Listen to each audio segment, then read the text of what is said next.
Another week brings more examples of abortion extremism from Democratic presidential candidates. That is this week's Speak Out segment. At a CNN town hall on climate change last week, Democratic presidential candidate and Vermont Senator Bernie Sanders said he supports population control to curb climate change. And 2 days later, another Democratic candidate, South Bend Mayor Pete Buttigieg, joined the Breakfast Club radio show and used the Bible to justify abortion. Take a listen to both these exchanges.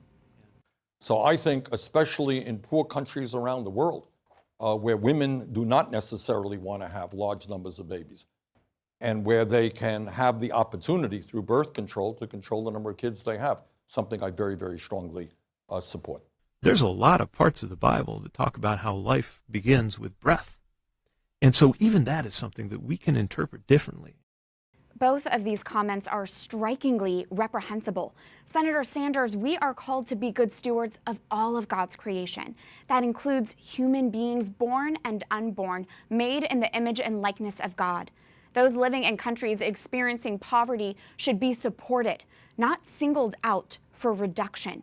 Sanders' answer was dangerously close to eugenics language, as he was essentially advocating for America to fund abortion in third world countries. Mayor Buttigieg's remarks were also alarming. Not only was he making pro-abortion comments, but he was, in a perverse and twisted way, attempting to use scripture to back his views.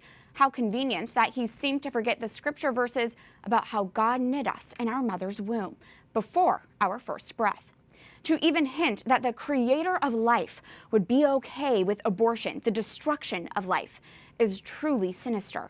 Instead of standing for the weak and vulnerable, these candidates seem to be racing to outdo each other on abortion extremism.